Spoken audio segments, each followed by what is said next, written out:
Thank you very much. It's really nice to be able to introduce the speakers in today's webinars. To start off with Abdul, he grew up in Sierra Leone, although his parents are Gambian, and he moved to the UK many years ago.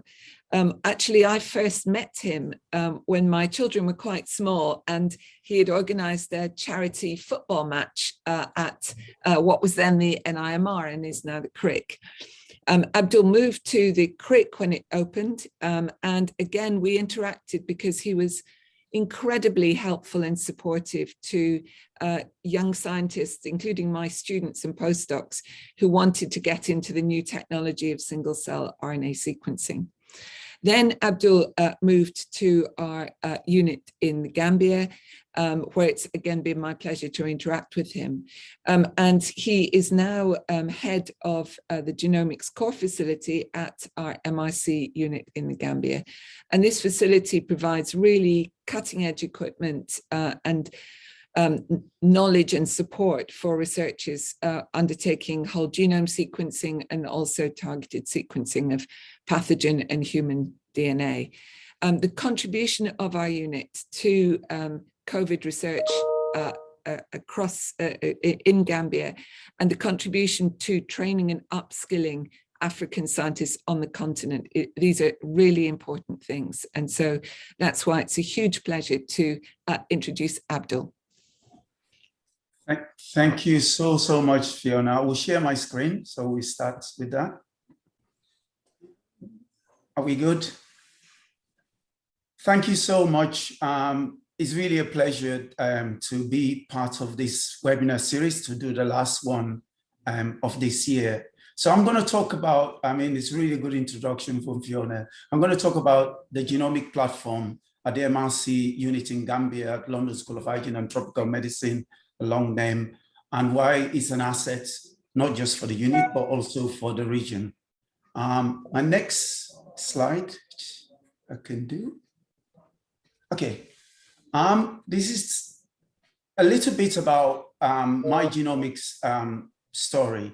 And really what I'm pleased about is that the person that's responsible for my genomics story. So if you concentrate on a small picture on the right, there's two dapper guys. That's me and Jim. And I think that was my leaving do at the CRIC. But Jim's responsible for me actually managing and setting up a genomic facility. So when he came back to the unit, I just finished a bioinformatics degree, which was almost 2 decades after my PhD.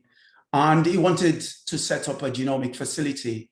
I had no clue what a genomic facility should look like. But he actually had a faith that I would do it because somebody, and he knew me from way back in my running days. And so it was really one of the best years of my life because everything that we seemed to try to do had worked really well. So I managed to set up the facility in Mill Hill, and the facility was moved to the CRIC. And again, coming back to Gambia, Jim has a lot to do with that because he advised me and said, well, you know, Alfred is there, which is quite apt, and he's doing quite well. Why don't you also go back to Gambia? But I'm not going to tell there's a conflict there with Fiona because I think Fiona at some point wanted me to stay back in UK. But I think it's a really good move. And Jim and Fiona have been very supportive being here. So I've been in the MRC for a while. This is just a little story, just a timeline, me and MRC. So MRC have played a huge part in my development. So I came to the MRC as a postdoc and stayed on, and I've had two wonderful, I would call supervisor mentor, that's Tim Bliss and recently more with Jim. And really, I'm going to talk about what I do in Gambia, how we set up the facility, what the facility is hoping to achieve, what we've done with COVID and going forward. Okay, I said NGS has been not a challenge really, a huge opportunity for me because the challenge is when you can't try something. But most of what we've tried to do, we try to simplify it, make it easy, not just when I was in Mill, but coming to Gambia, that is not a difficult technique to master. You just need people who are focused and and also have the support and investment from the establishment that you are, and then it works. And we can talk about sequencing because when we go from human genome sequencing to where we are now, it costs billions to sequence one human genome that was not even complete. We can do sequencing now for hundreds of pounds. So on human genome, we could do that with the right machine. You could actually do a human genome for about 600 pounds. And we're really trying to push into trying to do that in the region. But the reality is that most of the large genome projects are not done in Africa. They're done all over the world, but not in Africa. But the caveat is that African genomes makes up to quite a lot of the studies that are happening, but these are samples that are shipped out. Even if you look at the map, and the Gambia have contributed, people like Alfred have contributed to the 1,000 genome, to Malgene, but those sequencing weren't done in the region. They were done outside. Some people use the African continent as a post box, so you send sample away. So we want to change that narrative to say, that's not what we want. So the unit had a vision. Being part of the vision, they asked me to come back. It's a simplified model. I put two models. There was an old model, and recently they've employed two heads. One is me as the head of Genomics Strategic Core, and I put a question mark with that because the model is still being built, and then we've employed a head of a data science. Hopefully, we will start looking at big data and have somebody with expertise to do. But we have an HPC system, and going from that is that they have what I call a vision for the genomic facility, which lines really well with me, that will provide tools for collaborators, for people here, for us to be able to do genetics, genomics, transcriptomics, if we have the right equipment. But with cutting edge technology in an African setting, and with really industry expert, that means investing on people. And then also where the MRC come in, which has really been very helpful, is that, and I will come to that, is that we know that our continent is really quite diverse. And when you think about diversity in terms of human, pathogen, vectors, it's all in Africa. So really, there's a huge opportunity for people to be able to get into genomics research, capacity building, collaboration in the region. If you can have all the, and go away from the challenges, and you have a setup that is set up to do that. What I've been, and the MRC has really been helpful for me. I mean, I'm not sure if it's me, but it's the unit. The unit has been doing really great research. But since I've arrived here, we've accumulated really, every time I've asked for the capital bid, we get equipment. But these are not driven by me or by trying to pack equipment here. This is driven by science. These are equipment that we already know what we want to do with it before they arrive in the unit. So we really, that's very, very important, because people do tend to buy equipment, but they pack it. It's not used. But for us and for the research and for support here, there's equipment that we're getting from capital bid, which is mainly from capital bid from the MRC. These are research and science driven. Yes, to establish genomic facility, really another thing that's really attractive about being here is that we have a platform with first, second, third generation. We have access to students. We have access to collaborators from all the networks around. The unit has a huge biobank. We have not actually explored that biobank, whether archive sample or current sample, which the DSS study that's been going on for many years across the region. There is a molecular lab, not a genomics lab, so I get that very clear. And we already have a data science, a containerized data science that with an high performance computing. So we're set up. We set up the machine, set up with them. And in the research part, is the genomic is cross-cutting across all the theme in the region. So work with most of the researchers you'll hear from Alfred in the disease control and elimination, but you could hear from many of the other things that we work together as a collaborative way. And in the time I've been here, for the genomic, where people have put in grant for genomics as a platform. It's a huge amount of money that have been able to come into the unit. So hopefully there is research that wants to ask genomic question, and there is plan to get a geneticist as well into the unit so that we can expand on that area that we're not doing. The platform has given us opportunity because of the network to do training. I mean, training lots of people either in the unit, and so I will do the ones that this is a list of training, and just few of them that we've been able to do here, and getting people from the region to come in the unit, spend time. Sometimes they spend longer. I've got some fellows that are spending much longer, 6 months to do some work. So I will shift gear a little bit to COVID. And really right at the beginning of the pandemic, and this is really because just before the pandemic, I had some money for the facility from MRC UKMI, that we made a decision, a really brave decision, that every positive that turned up in Gambia, we will sequence it. So again, because I've been working with nanopore since 2014, I really had this dream that nanopore will really change. So I even have conversation with people that end up working in UK COG that were not doing those. And I thought, yes, nanopore will be a really ideal platform to do this. And in our region, is actually proven, and is proven around the world that is so the technique itself and the protocol that most people are using for almost 70–80% of the sequencing that's done is using the ATIC protocols. It wasn't developed for COVID. It was done for Ebola, Zika. For Ebola, it was done after the outbreak.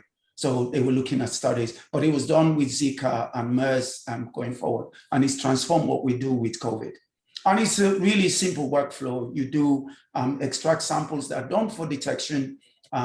Once it's detected, if you got the right sample, you go through making libraries, you sequence, and you do the analysis. We could do all that. And most people can do that, either using a cloud system or using HPC that they have access to.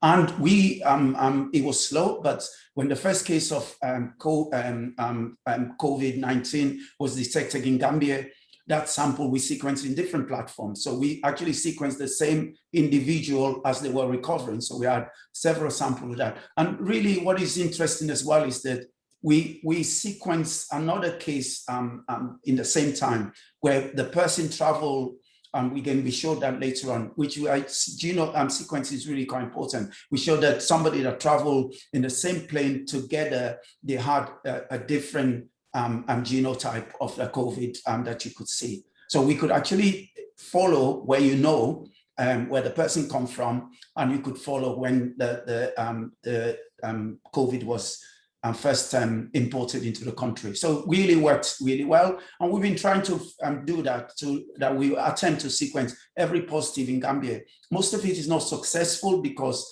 if the viral load is low, you don't get a good quality sequence, but we make an attempt to make sure we do that.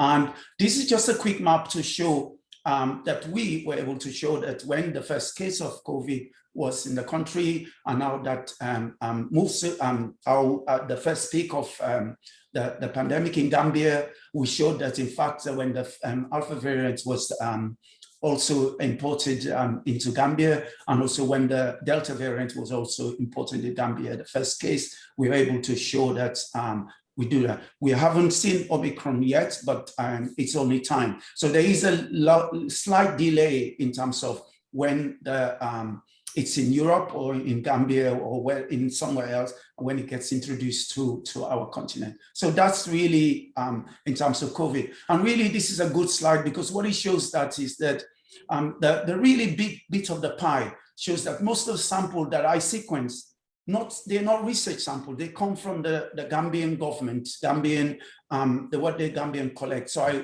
I gave 50% of my time. The institute agreed that I work with the Gambian government. I set up the detection lab, and I actually involved in the policy making and surveillance for COVID in the country. So these are the unit pays me, but I volunteer to work with them for 50% of my time. So that's really important. And this is a really sad map. And in January last year, we could see that COVID, the sequencing in Africa was really very, very poor.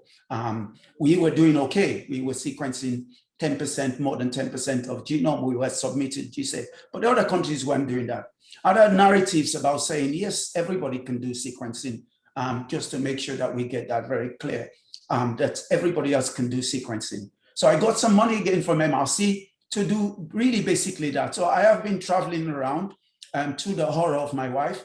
In this COVID period, I've been to maybe 6, 7 African countries and training people for them to be able to do the sequencing. And this is a model I use. You know, you train, you monitor and evaluate, and you coach people to get to do that. And really, it's that the COVID sequencing is really had an impact in the region. So we move from where, and I mean, it's a disadvantage for us in a way, because people look at us as a UK institution. So I don't receive any fund from CDC Africa, which other African countries have done. We do have money from grants that people have grants for different projects that are doing COVID. But directly, most of the money has come from what I would call the windfall that I got from MRC to do the work. Yes, the unit supports that, but it's been very, very important because we have been able to use that to support the African countries, and also in terms of thinking forward to the work that we want to do with Alfred and so on. So really very, very grateful for the units and MRC for the work. And just finally end with my team. I could thank a lot of people. I mean, really, it's very important that I focus on I get 2 people as a platform. The others are research and students that I get in and TSO. And they've been wonderful because they follow me around to other African countries. Sometimes they get really fed up, and I've been fortunate to have a really good team of people that they weren't doing genomics when I came here, they weren't doing sequencing, but they're all expert now. So thank you so much. Thank you very much, Abdul. We're going to take questions after Alfred's talk, but just a couple of points from me. Gambia, I think you'll agree, is quite a small country, 5 million people. But if you think that what you've described, the work of the unit, it contributes world-beating research, it contributes to the healthcare of the country directly, as well as shaping the government's initiatives, for example, in COVID testing. But on top of all that, training, providing training and technology for the whole African continent is really spectacular. So thank you to you and Alfred and your colleagues for that. And so without further ado, I will pass over to Alfred. I'll stop sharing. Yeah, stop sharing. So Alfred Ngwa obtained his PhD in the Cameroon in biochemistry and molecular parasitology. And he joined our Gambian unit back in 2006 as a postdoc, and then was appointed the manager of the molecular diagnostics lab way back in 2010. He managed to obtain an MRC Career Development Fellowship. These are unbelievably competitive, so this is a massive achievement.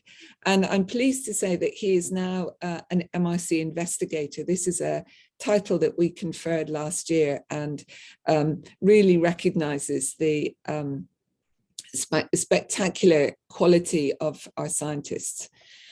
So as an early postdoc, Alfred started working on Plasmodium falciparum, looking at invasion pathways and genetic diversity.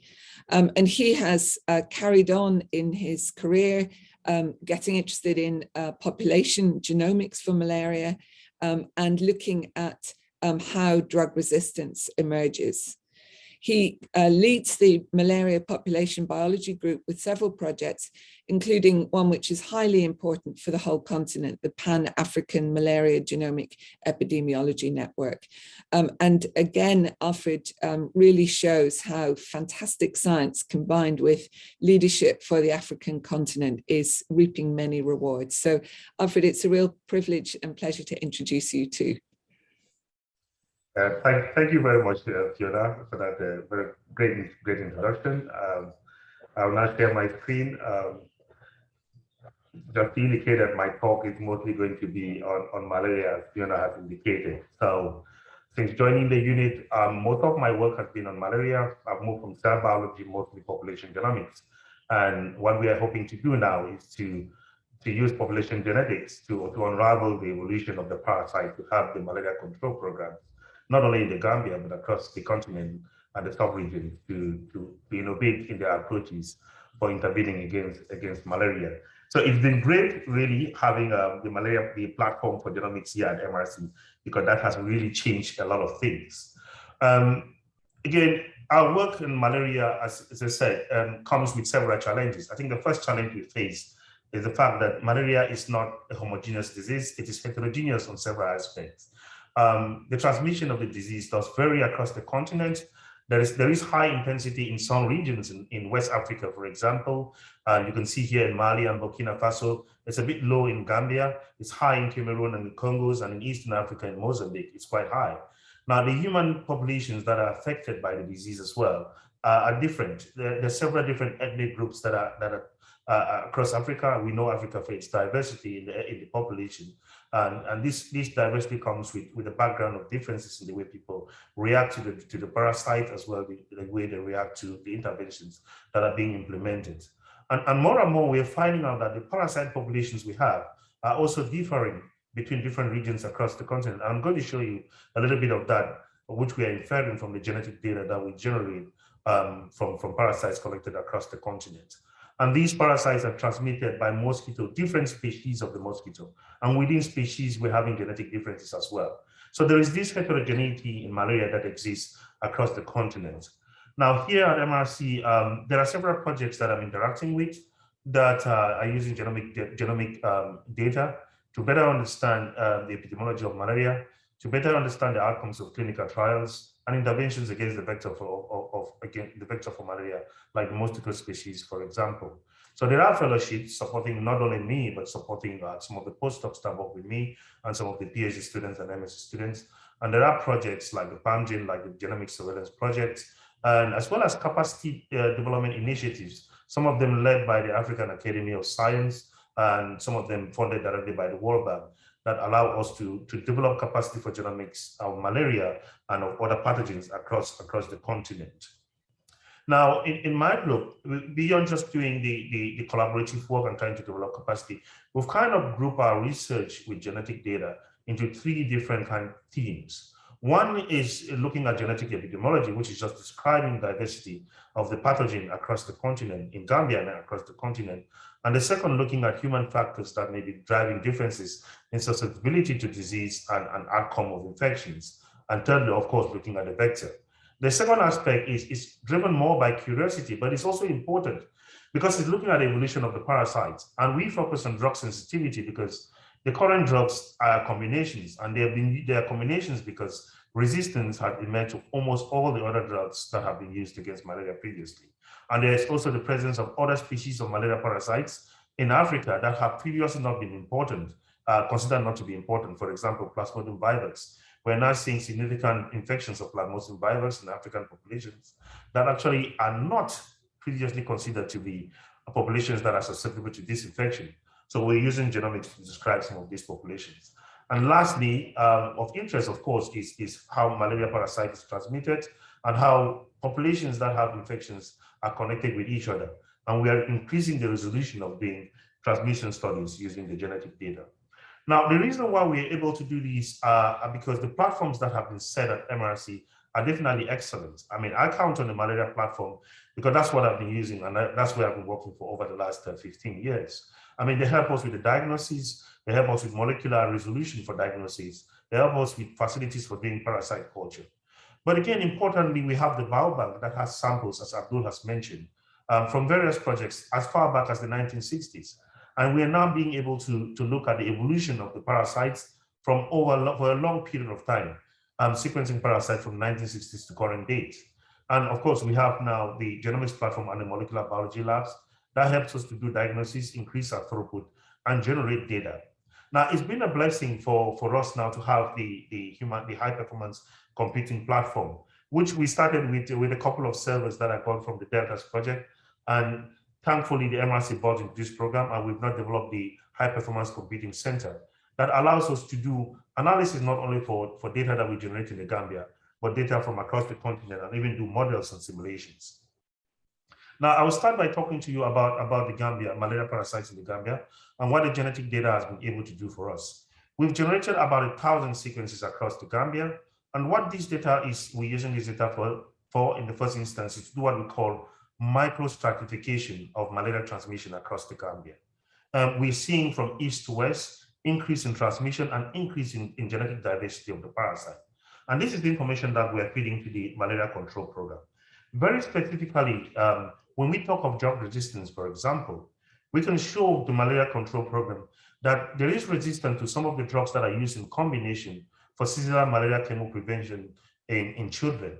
And you can clearly see here for one of the drugs, there's high level of resistance. Meanwhile, for the other, there isn't that high. There is a lot of wild-type parasites circulating in the middle belt of the country, while there are resistant parasites circulating in both the east and the western parts of the country. We are also showing that in 2 villages, for example, we can see over time that there is decrease in complexity across the loci that we've genotyped, clearly showing that some of these interventions are working in some villages, but in others, what we see is just bouncing of diversity between different years that we have characterized the parasite. Now, with the parasites we've sequenced from the biobank, we're looking specifically to see whether other regions in the genome of the parasite might be behaving in the same way that the known classical drug resistance genes are behaving over time. And this is really interesting for us because now we're seeing new regions in the genome that were previously not thought to be responsible or associated with drug resistance that are behaving exactly in the same way with mutations that are evolving over time in exactly the same way like the mutations that we see for drug resistance genes, the genes that have been able to allow the parasites resist the previous drugs, and some of the genes that are also emerging that may be helping the parasite to be more tolerant to the current drugs that are being used. One of the examples that I am showing here is one of the genes that we found on chromosome 6. And over the last 30 years, we've seen a rapid increase in the frequency of the mutations in that gene in our population.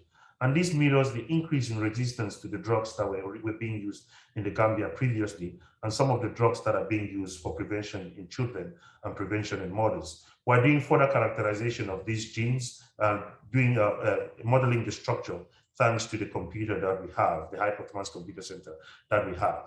Now, the second aspect of the work we're doing, obviously, is to look at transmission. Now, when we find drug resistant infections, we want to find out how they are being transmitted in communities. And so what we are doing with the genetic data is to connect infections in space and time based on the model that we've developed that separates parasites over space and over time and determine the differences that accumulate when we have differences in space and time. And what we're showing with this data is that there are lots of infections that occur within compounds and within villages. And some of these infections actually are transmitted across the country from east to west and from west to east. And there are different periods of the year that you have the climax of movement of different parasites with people. So we're combining genetic data with the migration of people to describe how drug resistance, for example, could actually be moving between different parts of the country or within different villages in the east or in the west of the country. So one of the things we think would really be important for the National Malaria Control Program is to tell them exactly where some of the infections that are showing signs of resistance to current drugs are coming from. And we're doing this by combining both the testing with the parasites that we have in the lab against the drugs that are currently being used, or testing them against new drugs, for example, that are being developed by the malaria Medicines for Malaria Venture. And when we identify parasites like these that continue to survive in the drugs, what we do is that we sequence the parasites with Abdul, and then we try to analyze in the genome to see whether there are new mutations in the parasite that help the parasites to become more tolerant to the current drugs and the future drugs that are being experimented. And what we are seeing here is that we're finding the known regions of the genomes remain as very important in drug resistance. But there are also some new ones, like what we are now showing on chromosome 10, that may be helping parasites to survive the current drugs that are being used. Now, we want to extend these studies beyond the Gambia to other parts of Africa. And the first port of call that we have is Nigeria, because Nigeria contributes 25% of infections of malaria globally. So what I've done in the last 5 years is to identify about 5 postdocs in Nigeria, and 4 of these postdocs have had fellowships to look at various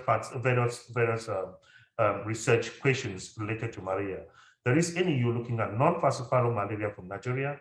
There is Mary looking at malaria and the microbiome, and there is Olumide looking at malaria and schisto, and Ajibaye is currently looking at drug resistance, doing a lot of therapeutic efficacy studies across Nigeria.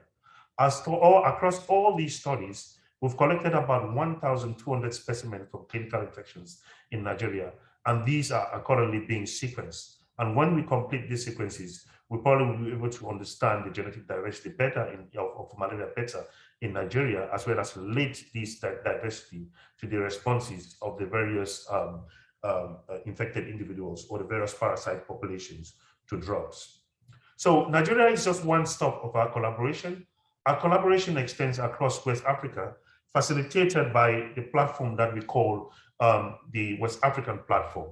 Now, this platform obviously is a platform that it supports research. The research is supported by both the Genomics, the HPC, various research administrative platforms, and the clinical trial platforms. They help us to do this collaboration across the continent using funds that we've got from the EDCTP, some from MRC, and some from the African Academy of Science, and from the African Academy of Science. What we want to do is to help some of our colleagues and collaborators across the continent to better understand their populations and to help with, to allow us to actually translate the genetic data that we are generating. And we are interacting with the national malaria control programs through some of the funding that have been provided by the Gates Foundation to enable them to actually use this data. So what we have started seeing with some of the parasites that we've collected across the continent, this is work that's being done by one of the young female bioinformaticians in my group, is to describe the malaria population across the continent. Now, we've done one description and published it in Science, but what she's doing is to use different types of mutations, and in this case, they're microsatellites. And what she's shown is that what we've described previously with SNPs is actually what is valid for the parasite population. So there are several subpopulations of the parasites across the continent, and we're now seeing about 9. We previously described 6. From her work, we are seeing about 9 populations. And these populations are in communications. So we can describe the major axes of transmission between different countries and between different regions using this data, as well as describe the evolution of the parasite. It is now emerging that the parasite might have jumped from non-human primates to humans in Congo rather than in Western Cameroon, as we have previously told. Now, recently, the WHO has announced the possible introduction of the RTSS vaccine. And one of the questions that is intriguing and which is important for the use of this intervention is whether the intervention, the vaccine, populations across the continent, which we are now currently described, have subpopulations, will be equally responsive to the vaccine that is being introduced. So we are here now using the HPC and the sequences we have to model the different genes that are being, the portions of the gene that is being used for vaccine, for the vaccine that's going to be rolled out, as well as for new vaccines. And what we are showing here, for example, is that in some of the regions that are being targeted, for example, by the vaccines, are not that responsive. This is seen, for example, in the Gambia. We're seeing more reaction in Benin and more reaction in Burkina Faso. And this is important to relate. So this is work that is also being done by one of the recently recruited PhD students in the bioinformatics team, showing clearly that there are differences in the way different populations might respond to the vaccines. It is the same thing that we are seeing for drugs. Currently, we are seeing some new regions on chromosome 12 and on chromosome 10, and this is becoming more prominent in Ghana and Malawi. And what we want to do is to further investigate this. The way we will do this is obviously to collect more parasites across the continent, and with our platform, we'll be able to sequence them. So I now have a small collaboration in West Africa to start looking at this. So we're collecting data, phenotypic data from Gambia, Senegal, and from Ghana, and from Nigeria. And when we sequence this parasite, we are hoping to do in the continent the first large-scale GWAS, genome-wide association study, relating parasite phenotype and the genotype. We're not only looking at the parasites. One of the biggest consortium we have actually is looking at the human genome and looking at differences in between different ethnic groups and how they respond to the parasites. This is the Pan-African Malaria Genetic Epidemiology Network that I am currently leading. We now are in 7 countries across Africa. Our hope is that we'll be able to expand to other countries. Our focus was to look at the receptors on the human red blood cell that are enabling the parasite to invade and see how these differ between populations and how this might be influencing the way different populations respond. We now have about 11,000 samples that we've collected across the continents, and the plan has been to sequence 400 samples with the Wellcome Sanger Institute. But with Abdul, we are discussing on how to do the sequencing of some more human genomes here at MRC Gambia. And there are plans currently to start piloting the genome sequencing in the Gambia using the PROMETHEAN. So for the moment, what we can do with these samples we've collected is to do targeted genotyping. And we're looking at differences on the receptors, and we are seeing already some differences between different ethnic groups across the continent. We're also looking at sequencing more than 4,000 parasites, P. falciparum parasites, and over 300 P. vivax parasites that we've collected from the different parts of Africa, as well as 700 mosquitoes vectors from our endemic populations. Most recently, we received some funds that will also help us to look at the relationship between malaria and COVID-19. You might have seen a recent population that emerged from Uganda showing that malaria might have an effect on responses to the COVID-19 in African populations. So we now have some small amount of money to look at genetic variations that is driving this interaction between malaria and COVID-19. What we are hoping for is that we should be able to sustain the path that we are on now. We're getting momentum in innovating our platform for genomics. We're actually building capacity by training a lot of young scientists in genomics, not only for malaria, but also genomics of the vector and antimicrobial resistance across the continent. We want to improve on this by also looking at evolution by doing functional characterization of some of the genetic variants that we are seeing. With the HPC that we are having, what we hope for is that we should be able to use both genetic and epidemiological data to do modeling and be able to predict the effect of interventions that are being implemented, not only against malaria, but also against other pathogens and other diseases across the continent, taking consideration of the differences in the environment, the human population, the various pathogens and vectors that are transmitting the disease. The reason why we are able to do this is because we have quite an enthusiastic, young, but also very dynamic team of young scientists across the continent that visit us at MRC The Gambia. My team is actually labeled as the female rich team. So I have a lot of young girls from different countries. And the last time I checked, there were about 9 countries across Africa that come to our team to work. And some of them are actually bioinformaticians that are doing informatics. It's very hard to find informaticians, let alone to find young girls in Africa that are interested in bioinformatics. We're training quite a number of postdocs and PhD students, and we're hoping that the future for bioinformatics and genomics in Africa, being led from the MRC, will be great with this capacity that we've actually developed over time. The reason why we are also doing this is because we're receiving funding, of course, from the MRC that's supporting us with the platform, but several partners across the continent and funders across the globe. We have the platform to thank for bioinformatics. We also have our populations across the different countries we are working on to thank, as well as the team that is supporting me. Thank you very much for listening.